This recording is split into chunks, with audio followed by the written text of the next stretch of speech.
Your hosts are Jared and Jason, and you have arrived at the after party.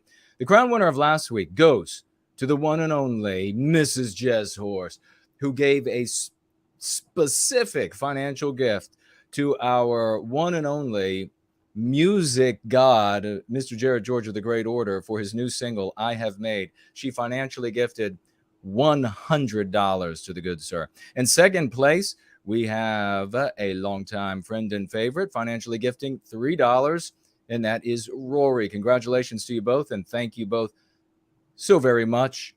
You may financially gift on Entropy at 15% cost to you and us, where you can watch the stream, you can vote and ask on questions.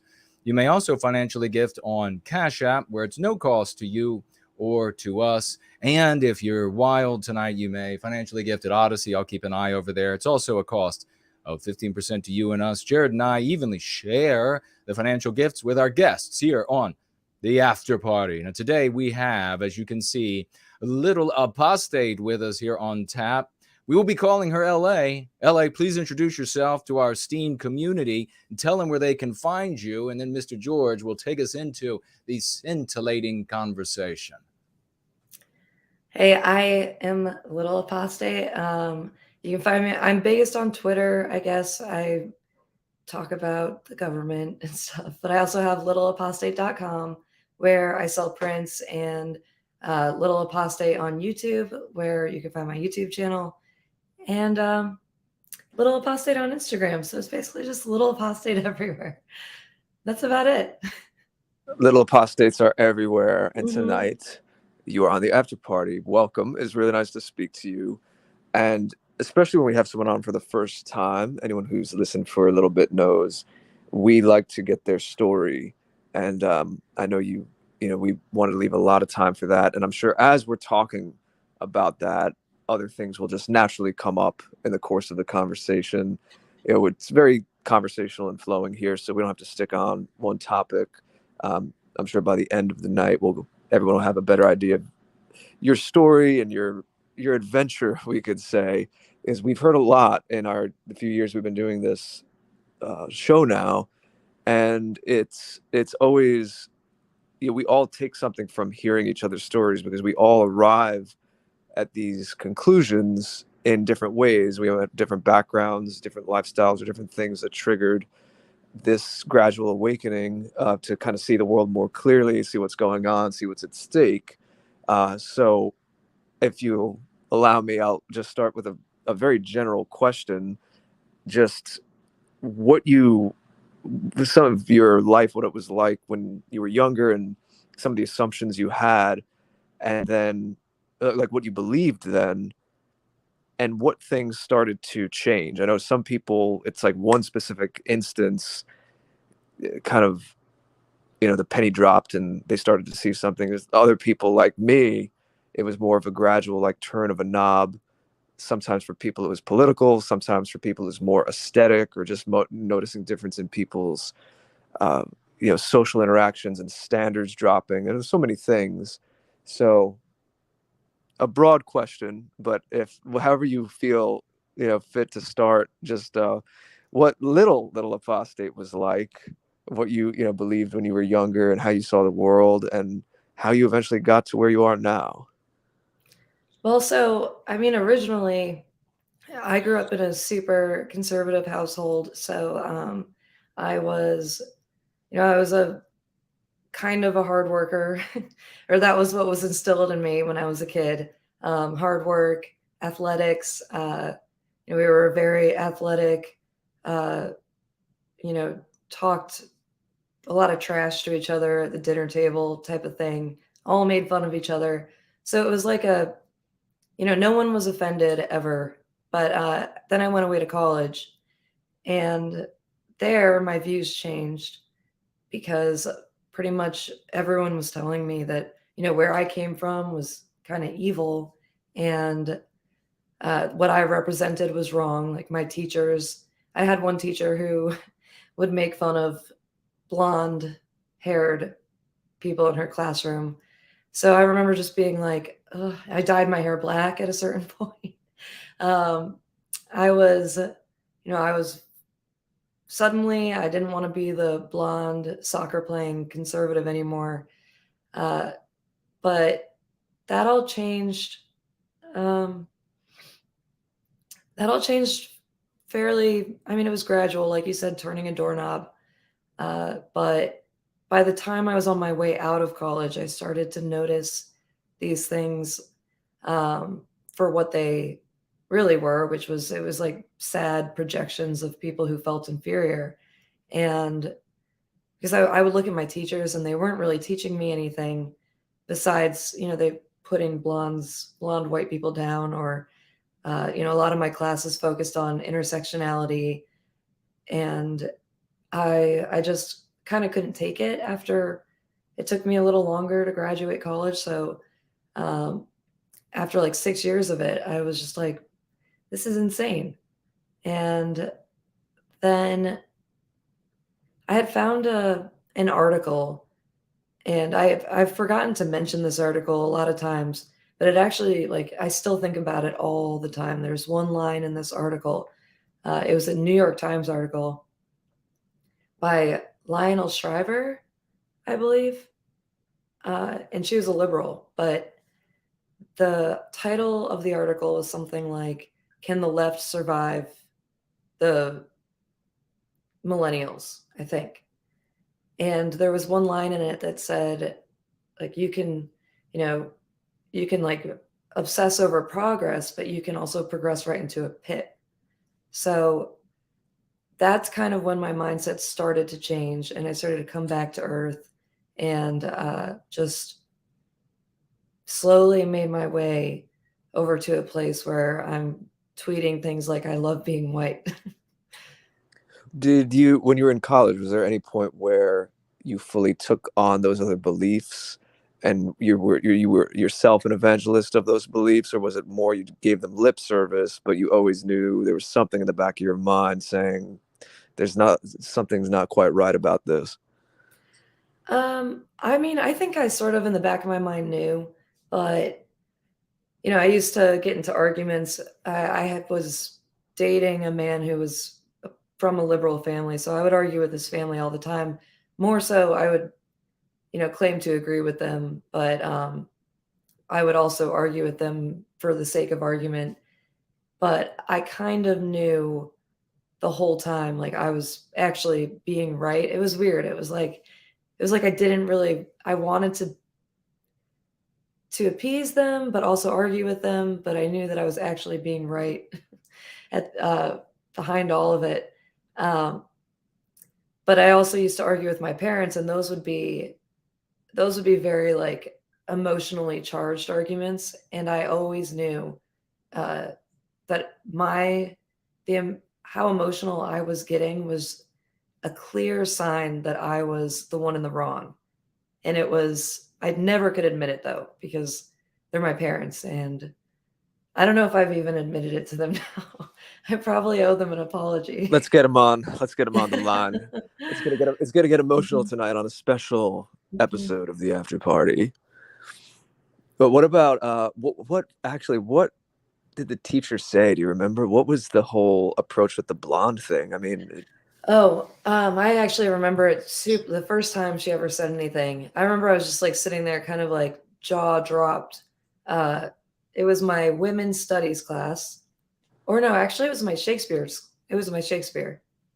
And my Shakespeare teacher, she was just this like kind of frumpy woman, very, very quirky. And she was 15 minutes late to class. And whenever that happened, I was like watching the clock, because at 15 minutes, you didn't have to sit there anymore. You could leave the class. every kid knows that. Yes. Yeah. And I was like, it was at minute 14. I was so excited. And then she came barreling in the door and looked at all of us panting. And she was just like, she was driving in from New York City, because I used to live in Connecticut. She was driving in from New York City, and the first thing she said was she got into an accident.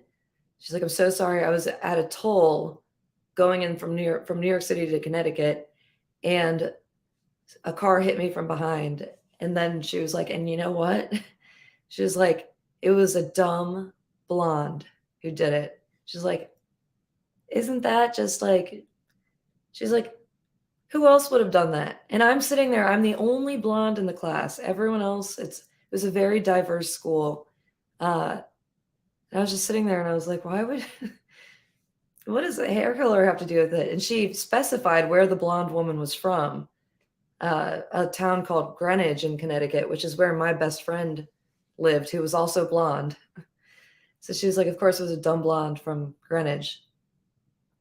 And that's what she did.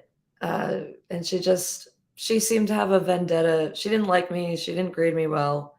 I was the only blonde in her class. She just was kind of icky about the whole thing. Yeah, as you said, unfortunately, a lot of it is projection, but it's not on this. It's not on this little personal level anymore. It's on a societal level that this is going on, and that's why people have to address this like we are.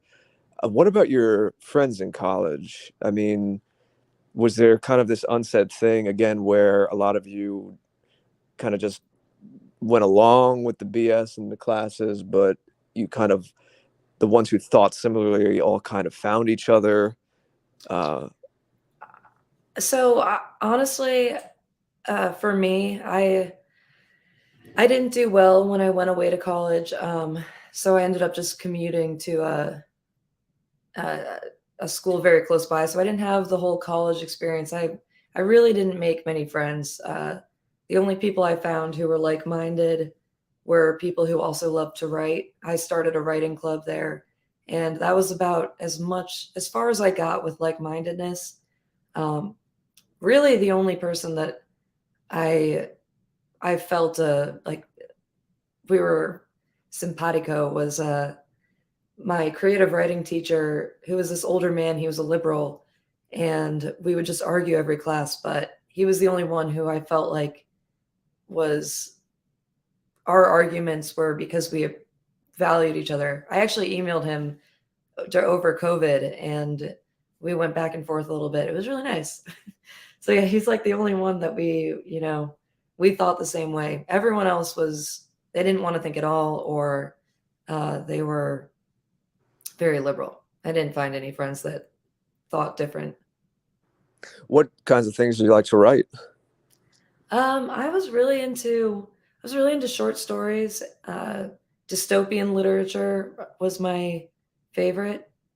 I would write those all the time in my creative writing class. Dystopian. So you had an inkling, maybe your creative intuition first had an inkling of the direction things are going in. Yeah. I mean, my favorite short story in the entire world that I, kind of modeled a lot of my thinking and writing after for a while was Harrison Bergeron by Kurt Vonnegut.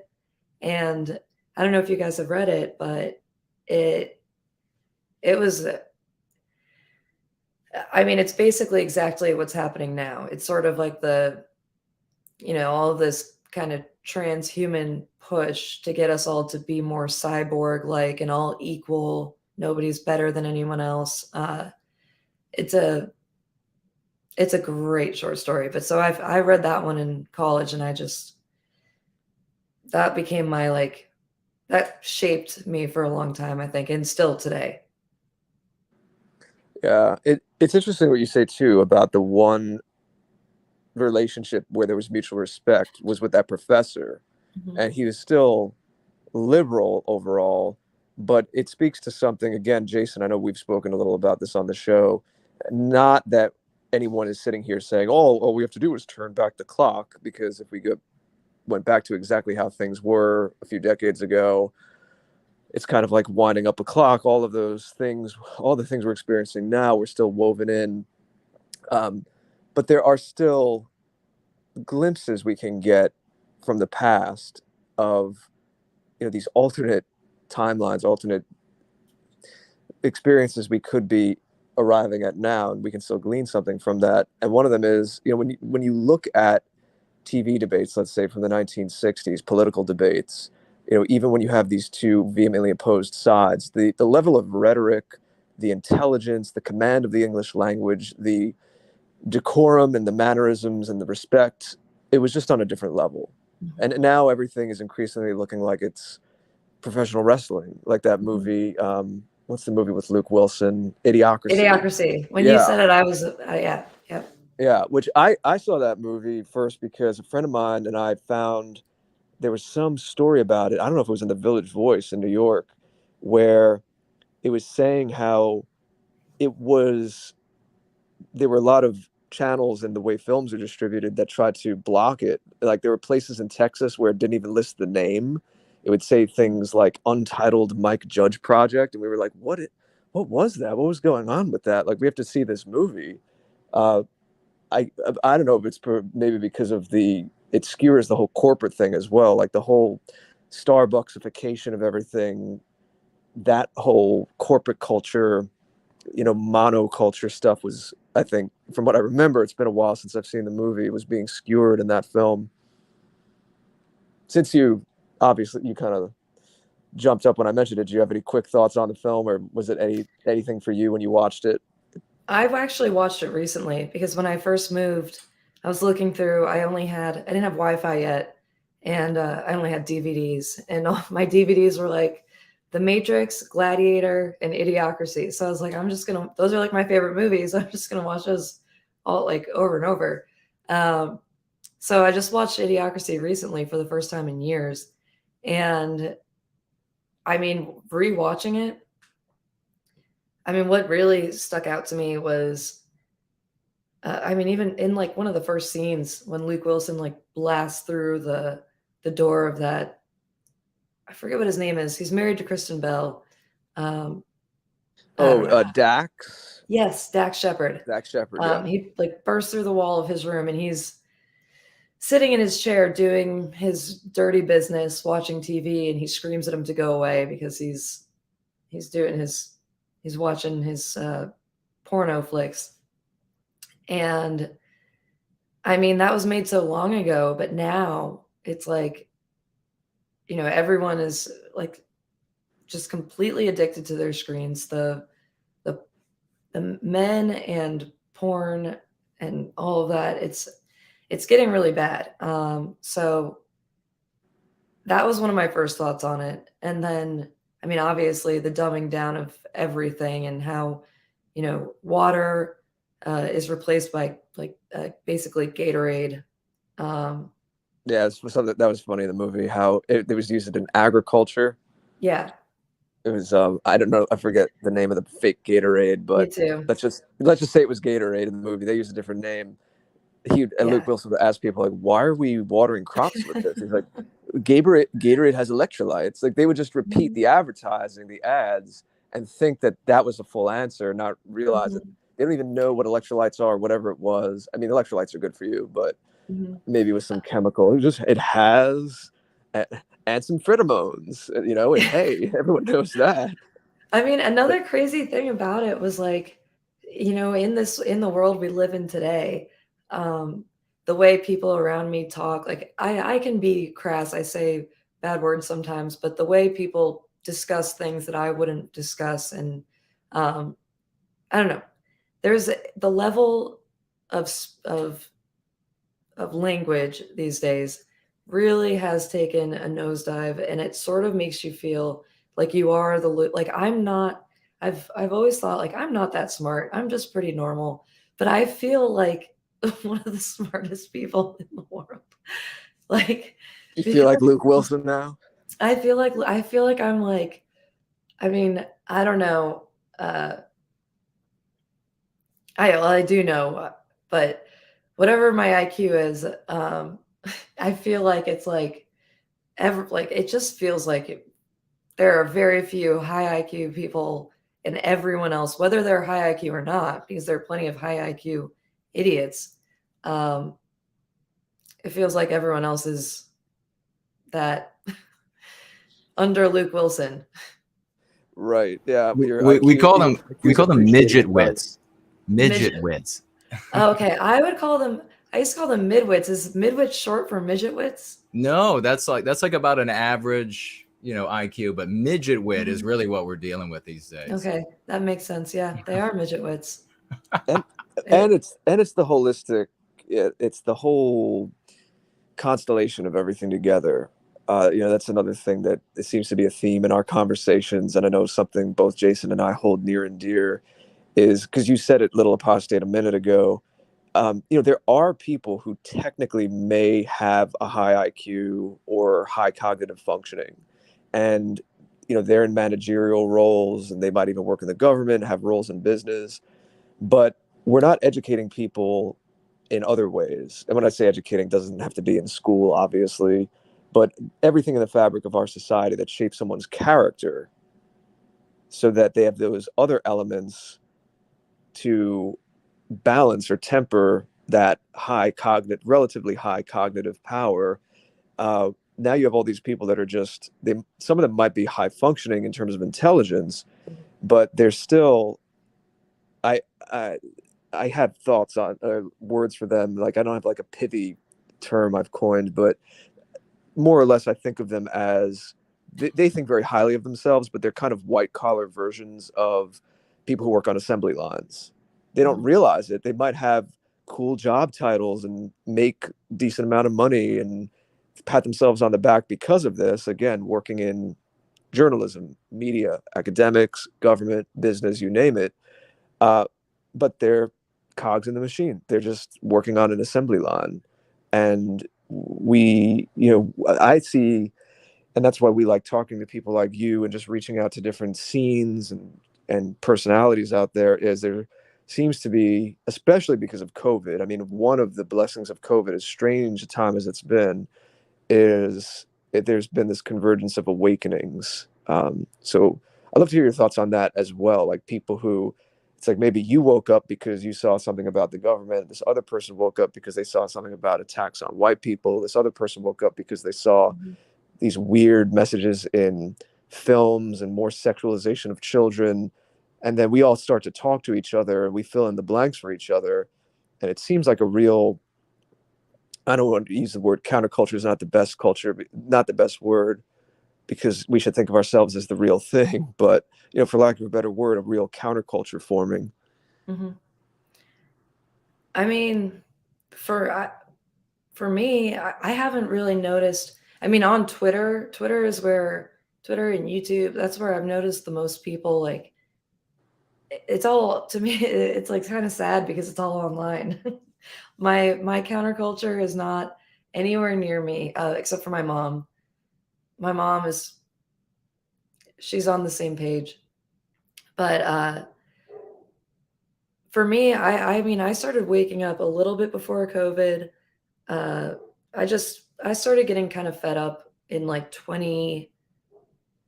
I think it was 2018 with the Christine Blasey Ford and Brett Kavanaugh hearing, the Believe All Women, because I never hated men.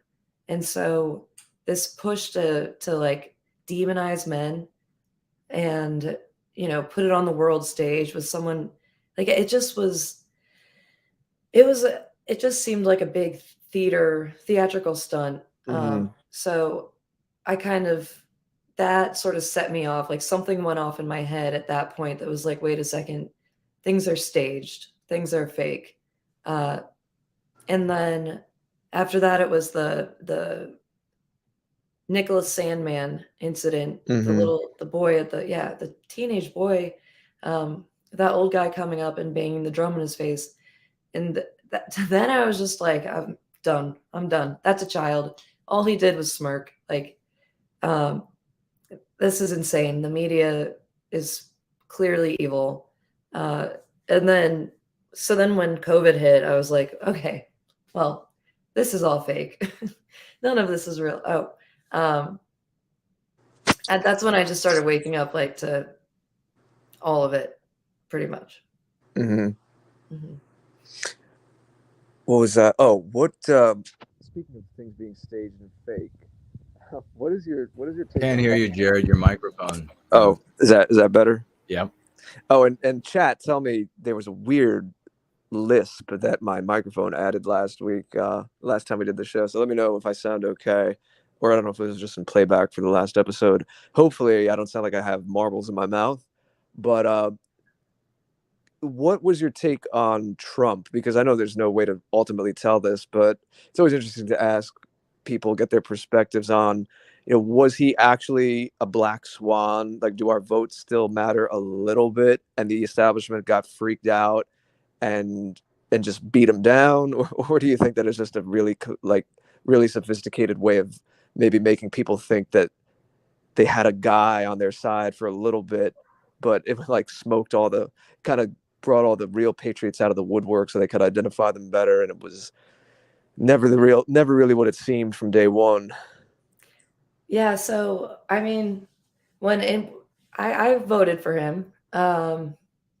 I've since lost my faith in the voting system, but I also, I felt kind of silly after, because the more I went down certain rabbit holes, the more I kind of learned how long this has all been in the works, kind of like everything we're seeing happening right now, uh, the psychological operations, psyops that they've been, forcing down our throats for decades and decades. And I sort of I'm of the belief now that none of it is really real. It is kind of more of a, making you think that there is someone's going to come save you when no one's going to come save you. You have to save yourself. And that's, this is where I get into arguments with a lot of people that I agree with on most things, is they still have this undying love for Trump, but he also is the one who, he's Operation Warp Speed. Like, to me, I don't really think that there's a bigger tell than that, to be honest. So, I mean, there were a lot, but to me, that should just be the nail in the coffin for everyone, like for everyone's love of him. There's a you can't rely on a extremely rich, sort of perverted man to come save you. I just think it's kind of silly. Yeah. You mentioned men and women and porn. First of all, thank you for not hating men. I don't hate women, so we have that in common. I too lament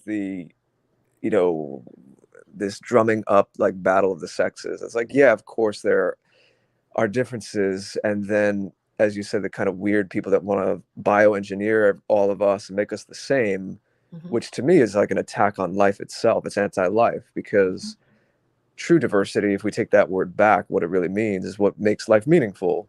I can be a generally loving person, but to say that the expression of love comes out the same in every relationship, it basically, at that point, you're saying life is meaningless, because you're saying that my parents or my spouse, I would love the exact same way as everyone else. It doesn't make sense. There's different expressions of love, and I do think that there's a level where you can have, as long as like someone's not harming you, like a basic goodwill towards people, but it's not the same. And to say we're all the same, so we know. Okay, so all that to say, we know that there's that side of things where they're trying to make us the same. They try to flatten over the differences between men and women, which again is very anti-life, anti-family. Now, what I see sometimes, and I'm really curious to see you being a woman who puts her face out there, and I've seen some of the pushback you get on Twitter, is I try to always caution people that we can't just swing the pendulum. We can't look at the extremes and then think the correction is by swinging the pendulum back to the opposite extreme, and then getting so wild about the differences between men and women that people take the other extreme, and then you have the men going their own way and hatred between the sexes, and taking these little instincts that we have and then magnifying them so much, turning into this war of the sexes. I've seen you speak out on Twitter against porn, which is absolutely justified. It's a soul crushing thing, and it's a huge problem. And even the kind of guys that follow you are somehow defending that. So Again, broad question. I don't have a specific one to start with, but just what have been your observations about how men and women are being pitted against each other? And that is a whole thing we can't fall for. And we have to keep an eye on harmony. That's my big word, is harmony. But what are your thoughts on some of that? I mean, you kind of nailed it there. Like they're trying to make us all the same. Like they're succeeding in making at least the entire left the same. Like everyone on the left is pretty much, they're mutilating themselves. They are becoming these genderless cyborgs with their AirPods in their ears, like running around. It's just it's sad. Everyone's hunched over now. Like if you haven't noticed, like so many people have bad posture because they're constantly like staring down at their phone.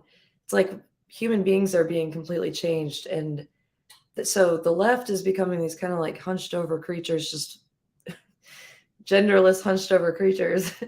And the right, though, like they've already won with the left. The left, they're not going to be making many babies. They're not going to be pushing the human race forward. They are about as anti-life as it gets. But the problem with the right is they're then now creating this like fairy tale idea of what a woman is supposed to be and what a man is supposed to be, where there is no room for error.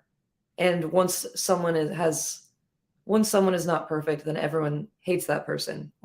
So it's a similar thing to cancel culture, but it's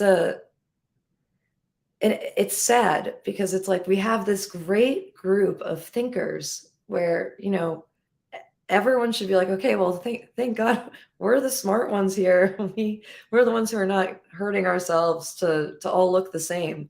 But then instead we're just being pitted against each other, which is also, it's like infighting. And,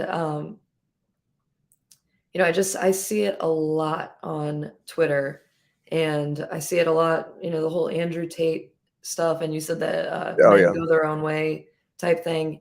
And, I agree with a lot of what Andrew Tate says. Like if I listen to a clip of Andrew Tate and he's talking about fitness and, men are providers, and, I'm like, yes, I agree with you. And then I hear clips of him talking like very like disgustingly about women.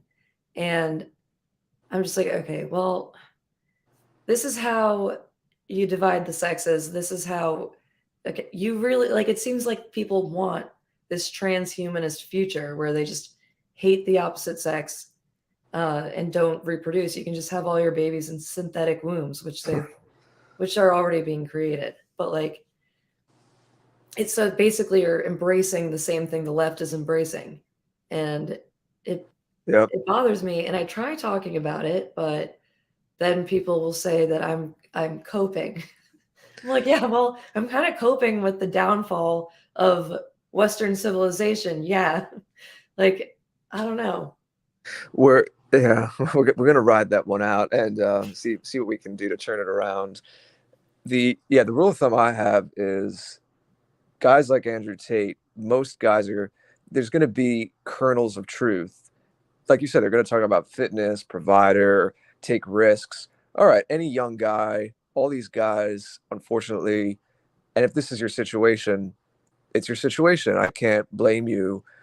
These guys didn't have good fathers. They didn't have good role models. They're searching. They're starving for that kind of direction.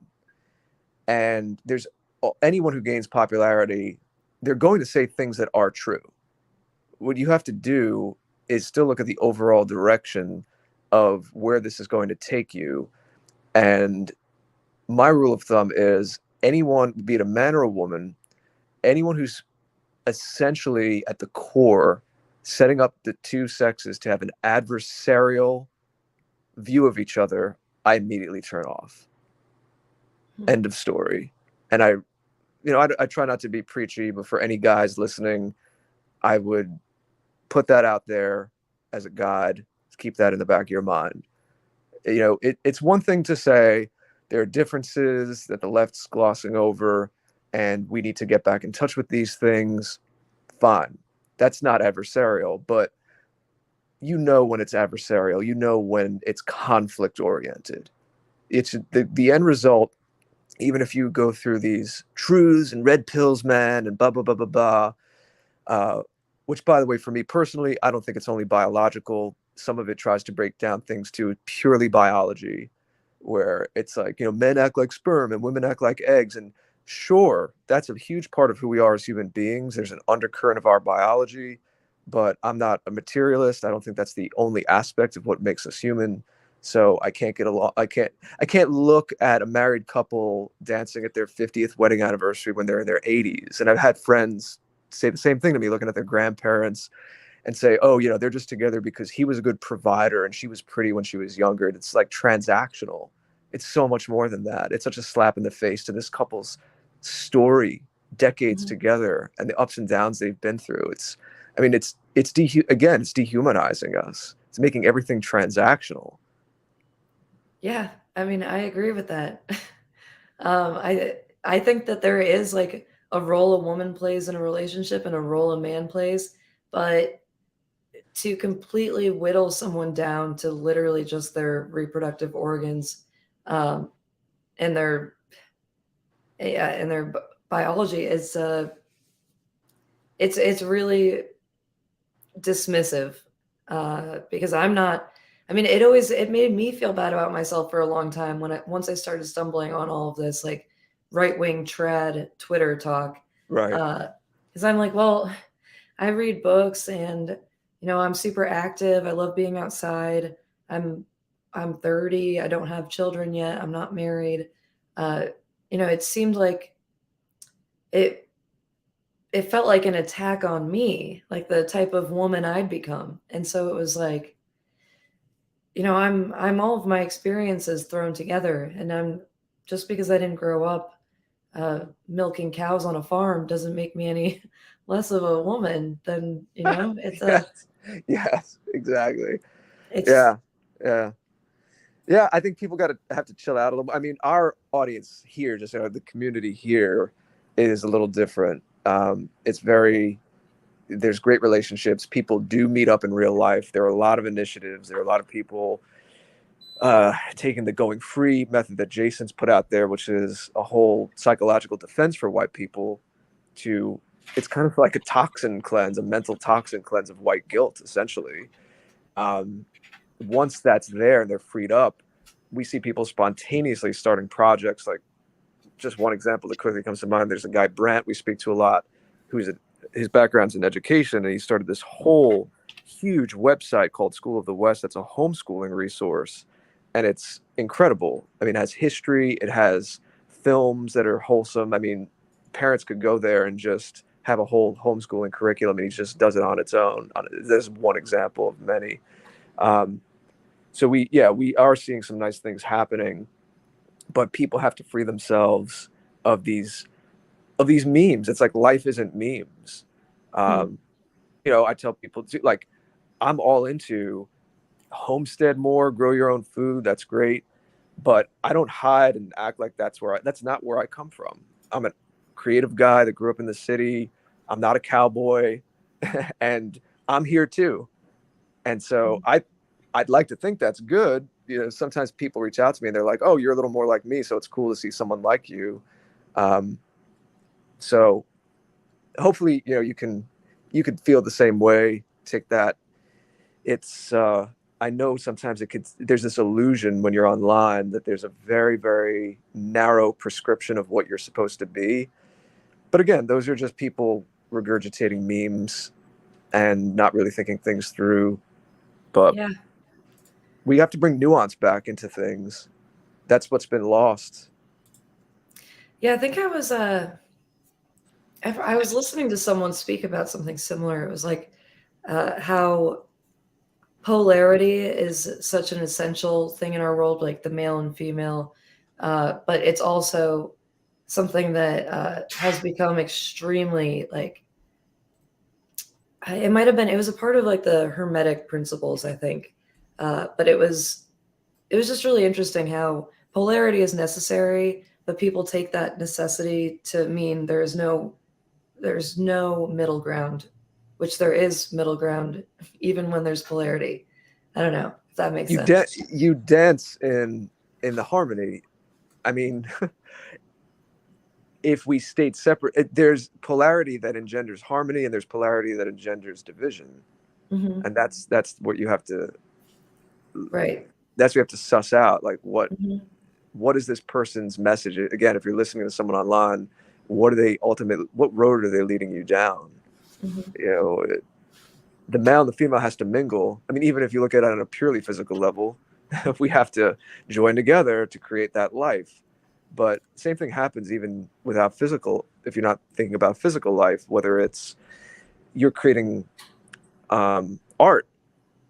Jason and I, we've had some interesting conversations about like the creative process, because Jason's written books. I'm a musician, and we've had shows where we kind of ask each other about that. And even within myself, like I'm comfortable saying there's an intuitive side, there's a rational side, practice, discipline, but there's an intuitive side as well. So if you call that feminine, fine. And those two things have to meet in me to write a song, to Mm-hmm. create something. Mm-hmm. Yeah, I mean, if you're all just sometimes I think I can be a little bit like, I don't think I embrace enough of the polarity when it comes to art. I'll be super creative, but then I won't do anything. Like, I am not rational at all when it comes to that stuff. So I just like let it, like I'll make things and then they just go away somewhere, which I guess needs to, I don't know.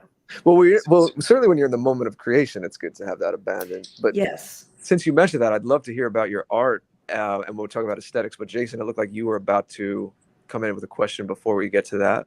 Yes. Well, I do have a thought here, and that is that often talk about LA, how relationships and building relationships and people getting to know each other and dating has been undermined by what we refer to as anti-whiteism in society today, making it difficult. Men and women don't quite understand each other. Women, I mean, you just mentioned that you were irrational. I knew that when I saw that you were a woman. So that's just par for the course. mm-hmm. Having said that, though, I mean, women in society today, and I really want to get your thought here, they have just in the sort of like just the natural world, women have more power because they get to decide who gets to reproduce. You know, as long as we don't have an environment where, you know, cavemen are thumping women over the heads and just walking away with them. Because if a man decides, it's called rape. So women already have this power. Then they go into a relationship. And I'm sure you have learned over the course of your life, watching television, books, etc., that men, particularly white men, are losers. They're just out to harm you, all of these sorts of things. So you come with this programming ahead of time. But then you're also empowered with like this social legal power, women are. And many women, not all, the best women today, and certainly in this community, we have more women in this community than any other white sympathetic community that's out there. I mean, by far. Mm-hmm. So these are good people here. But generally speaking, and certainly on what you would call the left, women, they really abuse this power. You say like the Believe All Women movement that was out there. I mean, that was there before it was there. I mean, socially, if a woman, you know, all the way back in like 1950, if a woman went out and said, well, he just beat me up, it wouldn't, guys would come out and materialize out of like the trees and shrubberies to beat up the husband. Mm-hmm. So there was this power already there. And we see this increasing power legally. We see this divorces, and so much is already loaded into the power the woman already wields, the claims that she makes. And now there are legislation, and we cover here from time to time, where they're giving even more power to women. How does this harm the relationship and the making of relationships? And have you personally witnessed it, guys who want to keep you kind of at arm's distance because they're worried about the power you might end up wielding over them? I mean, actually, sort of. One of my longest relationships was with someone who was extremely well off, and he was very worried, like, about his, you know, about money taking another step, because he did not want to share his resources with another person because of what a woman could take from him. So that was a difficult pill to swallow there, because that was like he was like my best friend and best relationship I've ever had. But at the end of the day, he valued that. He valued the money, and what he had learned from probably podcasts, like about like how women will steal everything from you. The MG, what is it? We had talked about it before. The Men MG, going their own way. yeah, MGTOW. Yeah. Didn't know if he wanted kids, just like didn't want the responsibility, wants to live the party lifestyle until he's bald. And Oh God. yeah. Well, I think part of it, and then you can give your thought to this quickly. And we have a lot of wonderful people, very excited that you're here. We got questions coming in, so we'll be bringing those in after we go into Jared's next line of questioning. Well, I guess depending on how long that goes. But do you think part of the problem is like his fear was in part based, and I just mentioned the power that females wield and some of the irresponsible way they wield that in relationships, but also then on the guy's side, if he's not being like a genuine man of the West, then he can't predict what you will do next. If he's like your equal, then he's fearful of you. And so it's because of a lot of guys not being able to be a man in the relationship. And ultimately, guys, I'll just tell you this, when the woman, when she starts to push back against you being a man, your really only option in Western civilization is to say, okay, well, this will be over because I've just got to walk away from this. So do you think some of the problem is guys not knowing how to be men in a relationship? They want to share power. They want to share all of this sort of weird stuff that you hear for our whole lives. Yeah. I think that kind of trying to, erase gender roles, like even in just the early stages of dating, it's been very rare that I've gone on a date and a man will come up to the door and like ring the doorbell or open the car door for me to get in. Like men have kind of lost that. Like, yeah, I don't even.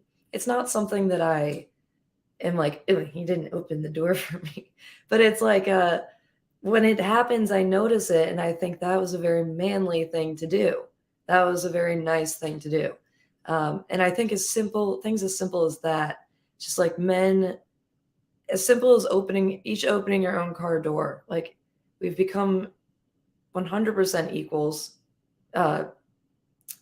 Not really, but we treat each other like equals, and then it doesn't seem to turn out well unless you both have more leftist beliefs or something, and it ends up working. But not when one person does see the more, marriage and kids and all of that in the future. Right. So. Yeah, and the other thing you have to watch out for, a lot of good women have to watch out for today, all women, I guess, is that these men that go into like MGTOW, and even though there are some legitimate complaints there and these other men's rights movements and things of this nature, they're actually educating men to take advantage of vulnerable women and to be cruel rather than to be in charge. And they're completely different things. Mm-hmm. To be cruel and to use a woman's weaknesses and insecurity against her is not to be a man. That's to be a predator. And that's what every time I've looked into MGTOW and these sorts of, this is why I've had back in the past at least big arguments with them, because preying on women who are vulnerable at a particular moment is not a remedy, and it's also not being a man. And as we know, there's nothing attractive about a guy who is a predator or a guy who is seeing himself as, well, I'm just your equal. We're just all the same. There's nothing sexy about that. There's nothing attractive about that for a woman.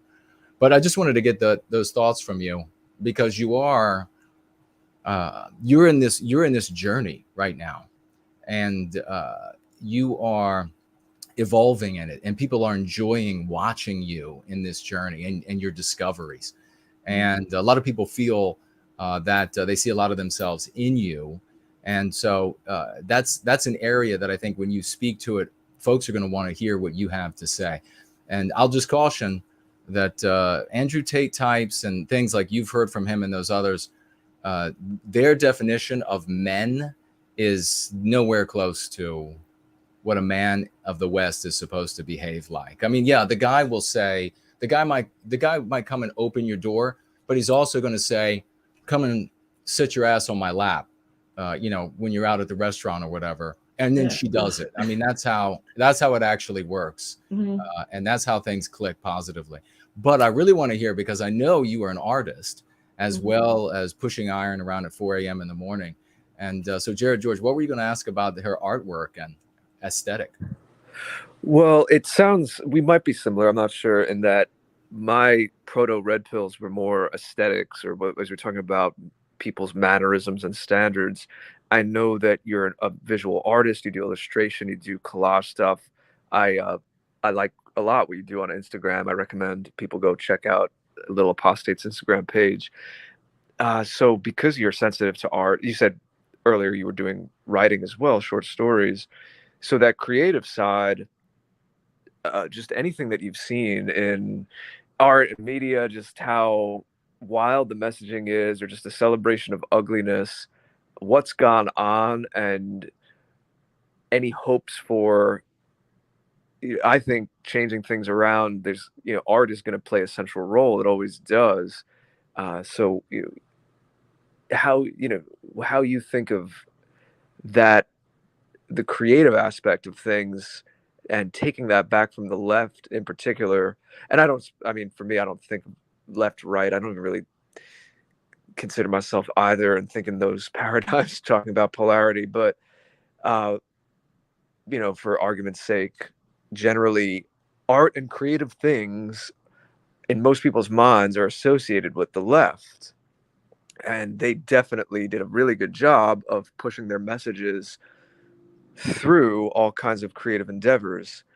So it's amazingly fertile ground to change people's minds, change consciousness. So as a creative person, I'd love to just hear any thoughts you have on that. Well, I mean, right off the bat, I worked in, my first job out of college was in advertising, and I was a writer, but I would work very closely with the artists because I was also an artist. So it was pretty crazy to see how the art that we were creating on a daily basis was affecting the minds of people. I had to get out of it because I couldn't take it anymore. But art really does have a way of changing people's perspectives on things that they wouldn't otherwise think. Like all the advertisements these days now with the overweight women wearing workout clothes and stuff like it. That's not quite art, but it's definitely not art, but it's using art to manipulate the minds of the public. It's imaging. Yeah. But it's also sad. And I think about this all the time because I have a very specific memory from when I was a kid and I've always loved art. Like ever since I could put pencil to paper, I've been drawing. And I just remember I used to just be walking around with like my box of crayons and just sit down and see a bunch of apples and be like, oh, I'm going to draw those apples. And it was just like it was beautiful. There were just apples right there, and I just wanted to draw them. And now it's like with technology and everything, and even my collages that I do on Photoshop, there's such an unnatural feeling to so much art where you're not,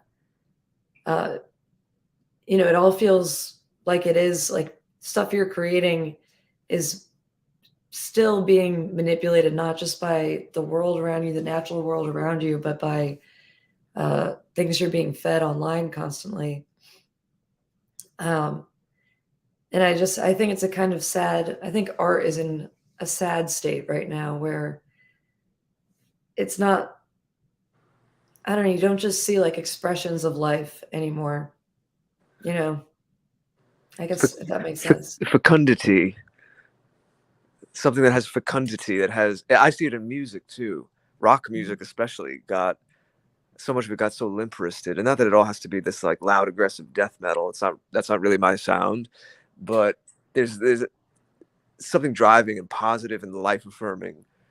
But I do see interesting things happening, and that, you know, I see signs of life in all kinds of little scenes and things that I dip into online. And again, I see it. I don't even know if you're aware of these other people, but I've seen the collages that you do on your Instagram. It's similar in style to some other things that I've seen, and it's reappropriating these images from, some of it might be from pop culture, from films, you know, all the kind of visual reference points that a lot of us have from the last several decades. We're so immersed in popular culture, but reappropriating it in a way that does have a little more electricity in it and beauty in it. I mean, do you see anything out there that excites you, or do you have any hopes for how, and all the different meme wars and how people share things online, that there's a something fertile there where it can, you know, more than a podcast, more than a political discourse, it can maybe start to introduce people to these other images, other ways of seeing the world, other consciousness that can inoculate them against those, you know, celebration of ugliness that you were just talking about. I mean, so I do see, and I kind of think of it as like, you know, it's kind of a cliche, but like weeds or grass growing through the cracks of cement. I do see it in places, and I think for the most part where I see it is really in, I'll find painters online. Even the painter that I studied with in Rome, they are, I don't think I've ever seen anything political or nothing on their pages. It's always just about art, and I just know I know that that is their entire life is creating beauty, and those are the kinds of people that give me hope, because unfortunately I'm the type of person that likes to create beauty and also talk about the ugly. So I like the people who are just out there really just, they don't even know what's going on. They're just making beautiful things. They're not paying attention. It's funny you said that, not to sound like a promo, but it goes along with it, and I'll give you the link. And maybe someone could put it in the chat. But on my site, I have a page called Beautiful Things.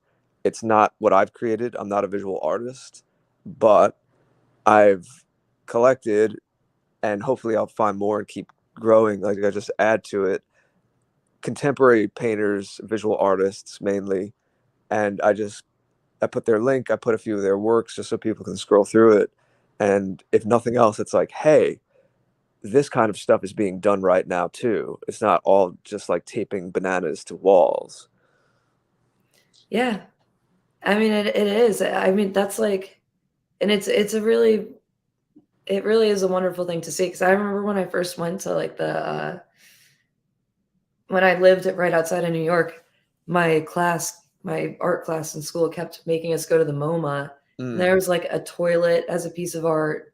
I remember going there and they were like, pick a piece to write about. And I was like, this is just a show of hideous things. Like there's no beauty here. Please tell me you eventually made your way to the Met. Oh, the Met is one of my favorite places in the world. I love the Met. Yeah. I used to sit in the sculpture garden for hours and just draw the sculptures. It was a wonderful, that was before I knew anything about what was going on in the world. It was wonderful. Even the building itself is a work of art. Oh, yeah. It looks like a mini Louvre or something. It's pillars and classical architecture. It's gorgeous. Yeah, I liked it better than the Louvre. When I went to the Louvre, I loved the Louvre, but the Met is my favorite museum in the world, hands down. Yes, one of my favorite places in the world too. Jason, do we have any questions from the chat yet? Well, we do. And everybody, we are going to be working toward tapping out at about 15 minutes after, somewhere around there. So if you have any questions or comments, financial gifts, please get them in as soon as you possibly can. We're going to jump right over to Cash App. And we have here Hardwood Operator is coming in with a $20 financial gift. Thank you very much. Some Raucous emojis and 07s for Hardwood Operator. With those $20, says $20 for providing a space for these conversations. Well, you are most welcome. Thank you for that. I really appreciate it. Thank you. And we have over here on Entropy, folks are lining up, beginning with our very own Yiz the Unifier. $5 financial gift from Yiz. She says, I'm thrilled to see LA on tap! Exclamation point. I've been following her since Morgoth discovered her. LA, I invite you to do a Corner Club interview with me on my channel, and hopefully we can have an enlightening conversation for my audience. Kip. Yeah, she's magnificent. LA, you would have a great time with Yiz. She's one of the absolute best people you'll ever meet. And her shows, her interviews, and her dragon shows that she has, Discordant Dragons, are a heck of a lot of fun. I know you'll have a great time over there.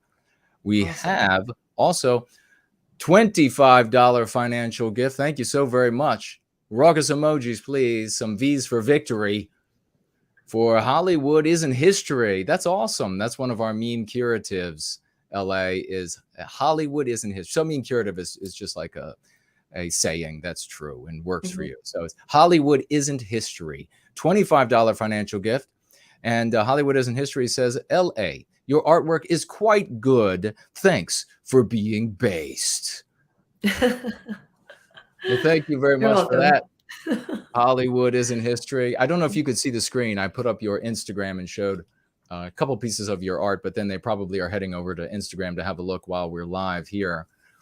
So appreciate that. Thank you so much. And we have Western Man coming in with a $3 financial gift.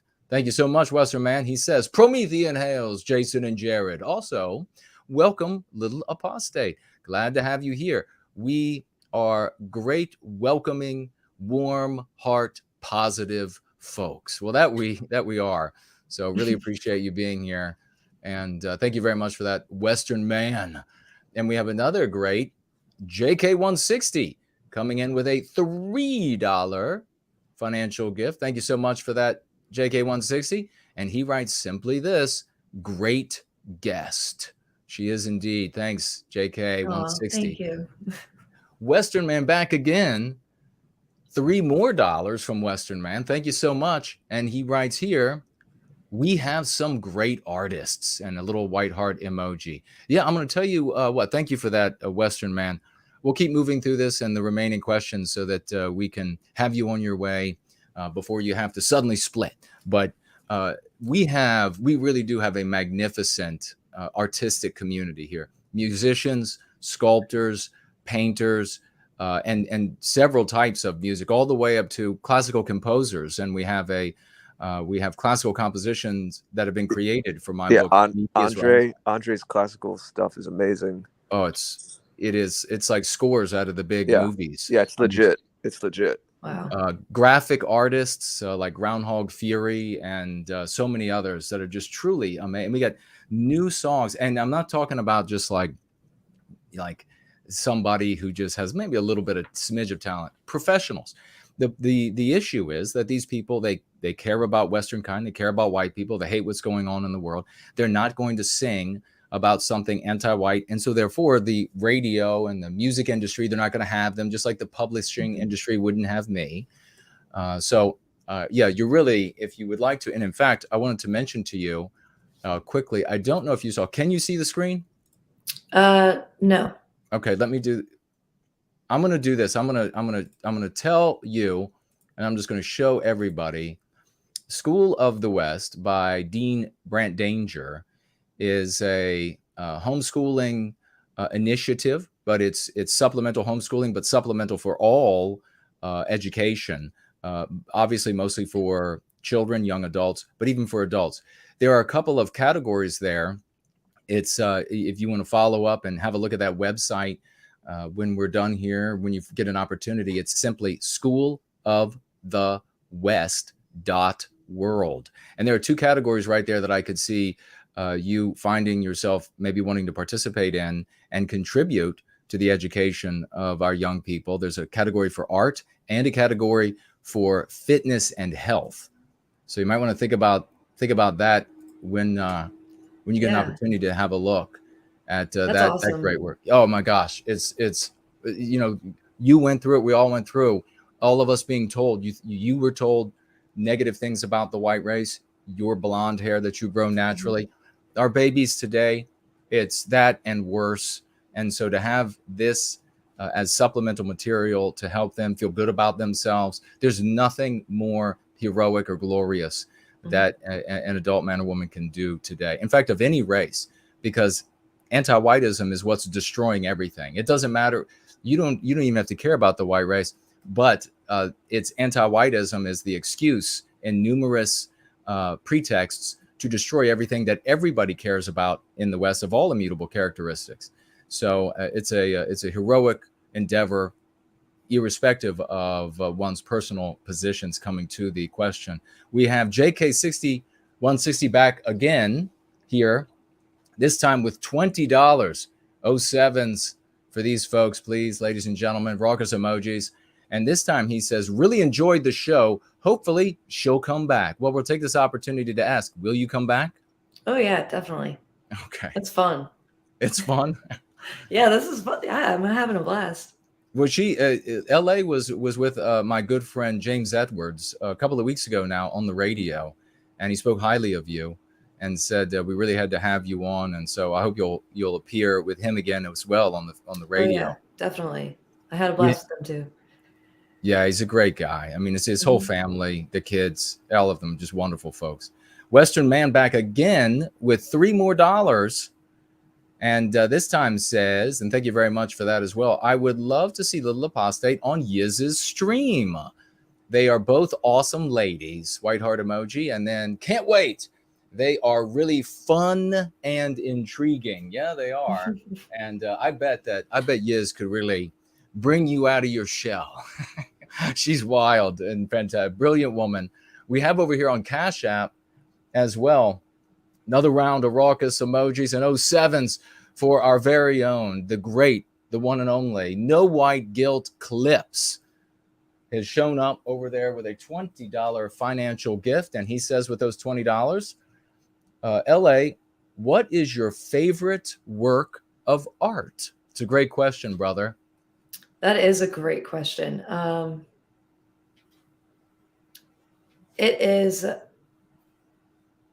It's a painting by James McNeill Whistler, Nocturne in Black and Gold. That's my favorite. I'll have to look it up. I don't recognize it. Jared, do you? I believe that's what it's called. Title. It's more of an abstract painting, but I love it.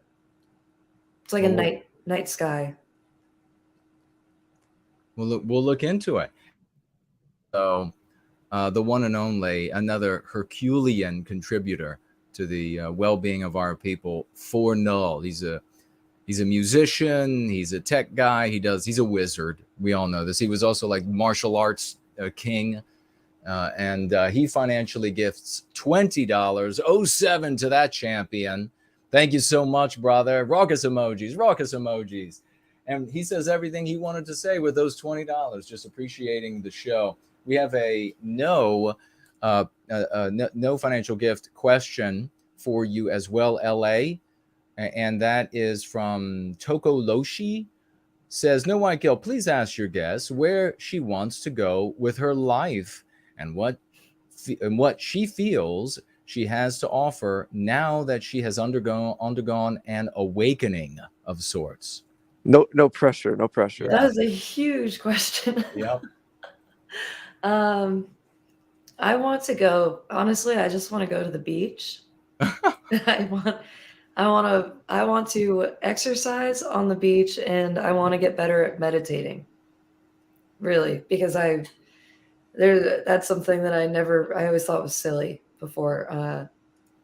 And I just want to feel more at peace with, while I want to help the situation, I don't want to stress about the situation of the world.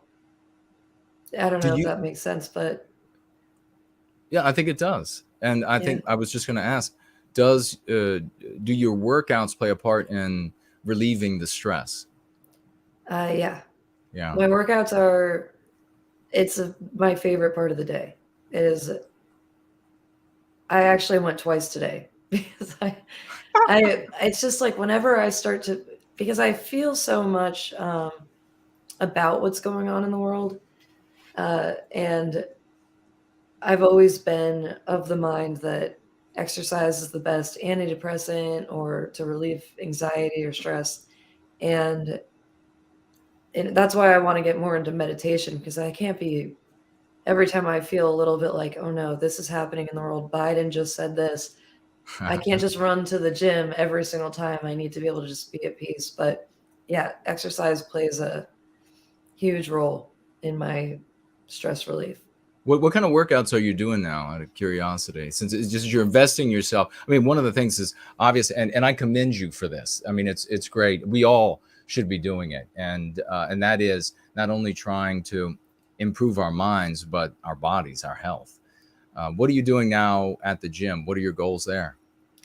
I mean, I used to, like, growing up in a very, I don't know, a rich kind of waspy area, everyone was extremely skinny. So I was obsessed with being skinny like my whole life. It didn't matter if I was healthy, as long as I looked thin, that's all I cared about.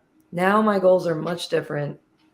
For the first time in my life, I want to feel good.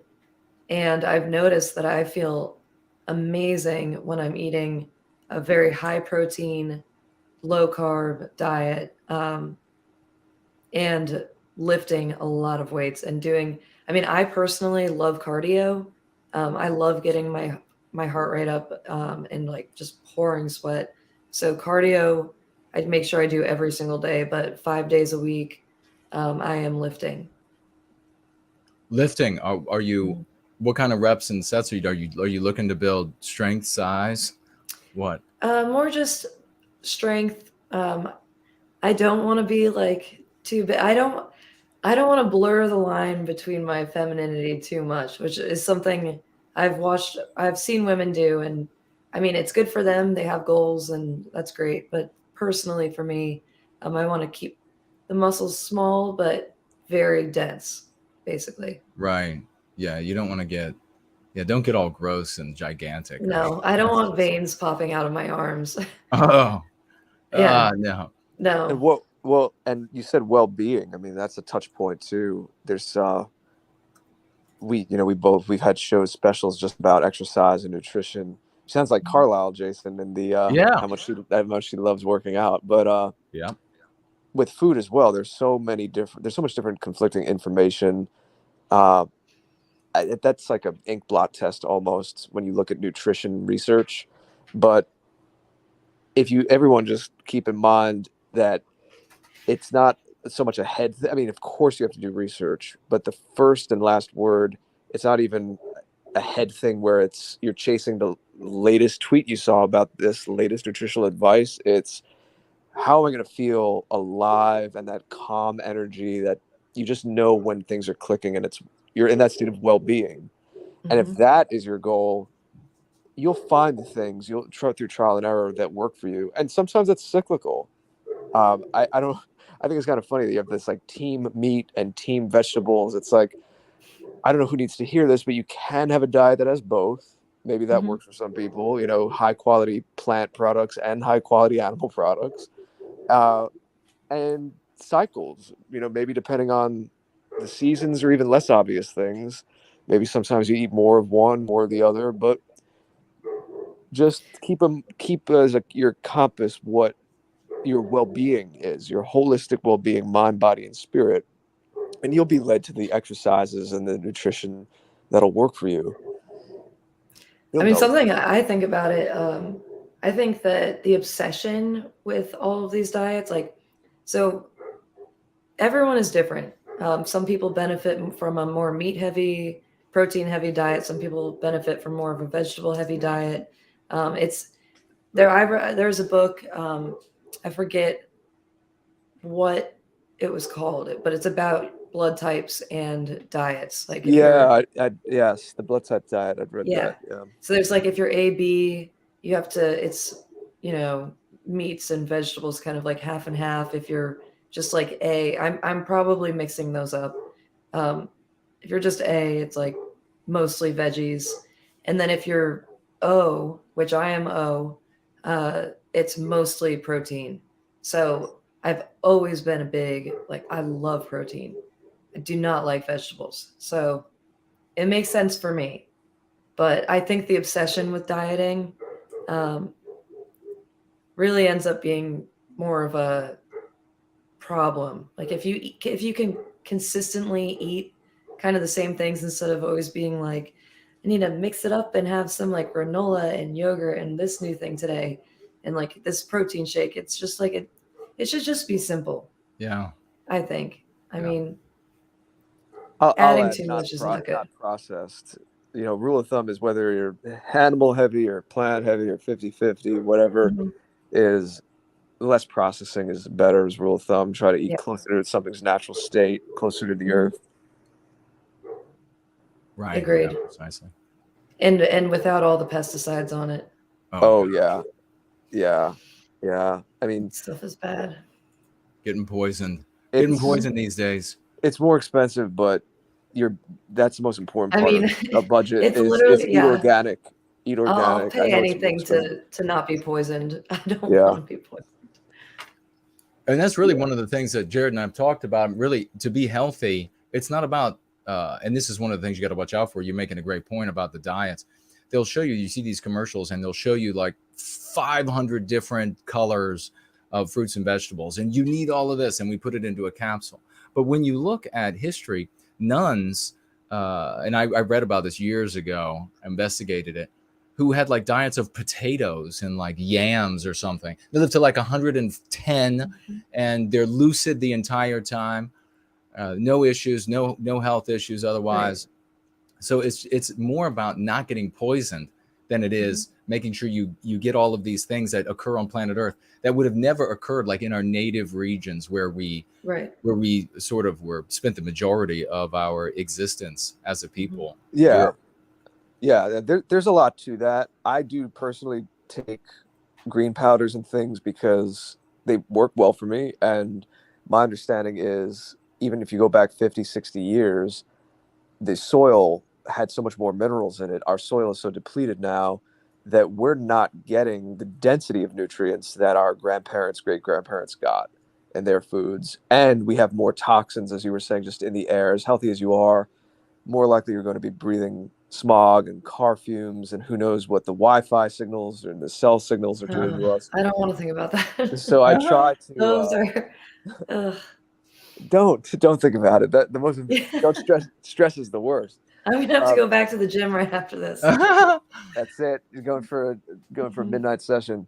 Oh yeah. But yeah, I try to stack some extra micronutrients because of the depletion and the kind of the handicap we all have living in the modern world as healthy as you are. But you're absolutely right. Yeah, Jason and I talk about it all the time. That the main thing is removing the toxins. We live in a culture where people think they can pop a pill or take a supplement, a powder and water. Like, oh, I'm taking this healthy green drink every day. But they're still doing all these terrible habits that fill their bodies and minds with toxins. Yeah. And, on that note too, fasting, always giving your body periodic times where it can spend its energy not digesting, which takes so much energy, turn its attention. When it does that, it turns its attention to healing things that it usually doesn't get around to doing, cleanse out cells, the lymph drains. So I've had amazing experiences on fasting as well. Well, fasting is great. Yes, I used to do the intermittent fasting. It can be very liberating, but we definitely are rapidly running out of time with our guests. So before we turn her back over to the universe of midget wits out there so that she can contend with them on all of her different platforms, I will say this: we have Fit and Healthy at Any Age is professional bodybuilder who's in the live chat, and got Going Free, great person. If you have comments for LA, and we're running out of time, we won't be able to necessarily get them to her. Put them in the live chat now. Put them in the thread so that she can see after the fact what you all are saying. Recommendations, for example, we have the great No White Guilt Clips was saying that he recommends for LA a book titled How to Stop Worrying and Start Living by Dale Carnegie. We had a question by El Ronder. I'm not going to be able to say this French woman's name, but a question about whether or not LA knows anybody or even or even knows of the organization Generation Identitaire in France. And the reason why he was asking is because they have the reason behind my love for France. It was full of video that was full of beautiful artwork. So maybe you can look that up after we're done here. When you get, maybe while you're at the gym, in between reps and sets, you can just pull out the phone and have a look. But we do have some more financial gifts, so quickly want to get to those so we can get your final thoughts and then let you go so you can get on to your evening. Montana Kid 07s, ladies and gentlemen, raucous emojis. Montana Kid showed up with $25 US. Thank you so much. And he writes with those $25, great interview with LA. She's made it easy. And Jared, of course, is the best interviewer on planet Earth. So that makes it easy for me. And we have Stop. Amma. You're gonna get a big head. Financially gifting $10, Amma. Thank you so much for that. And she says here, LA, welcome home, sister of the West. Much love and many blessings. That's sweet of you. Thank you so much for that, Amma. And then just coming in right now, really hot off the press, Wayne Scully, a financial gift of $10 more. Thank you so much, good brother. LA, please go free, he says. That's just the practice that we employ, the go free method. He says, LA, please go free. Luke Wilson would definitely have gone free in Idiocracy if presented with anti-whiteism. When folks try to do something other than going free, it's like the scene from Idiocracy where they take the IQ test and the other people are trying to put the square peg in the round hole. So true. Thanks for that, Wayne. And I think that might be it for financial gifts. I'll keep an eye open, folks, while I pass it over to Little Apostate for her final thoughts and to tell you all again where you can find her so that we can tap out of here and let her get on with her night. The mic is yours. All right. Well, I don't know. I had a blast doing this. Thank you for having me on. This was a lot of fun. And you can find me littleapostate.com. Little Apostate again. Little Apostate. Little Apostate. Little Apostate. Yeah. Basically, if you type in Little Apostate on Google, one of the first things that actually shows up is a Wiki Spooks page. So I guess I'm a conspiracy theorist someone made me a conspiracy theorist page. I'm officially there. Okay. But it's a rite of passage to have bad press. Mm-hmm. My littleapostate.com and my Little Apostate Twitter are really the main things. Well, awesome. Thank you so much for showing up and having a blast with us. I know the audience loved it and they really like you. So we will hope you'll come back. But before we let you go, though, we'll ask Jared for his final thoughts and where folks can find him. Well, I agree, Little Apostate. It was a really nice speaking to you. I had a lot of fun too.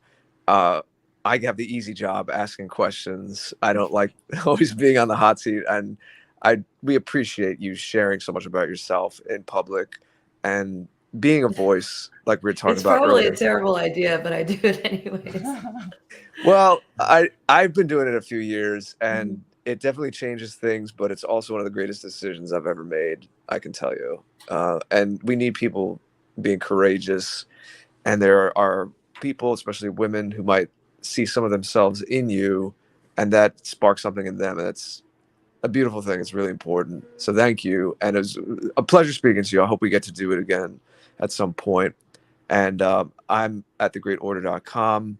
As mentioned, there is a page there that doesn't have any of my stuff. It's just beautiful things. Since we were talking about art before, it shows contemporary art. It has some of my poetry, but the main thing I do, you may know, is music. And I have a new song that came out just a few days ago called I Have Made.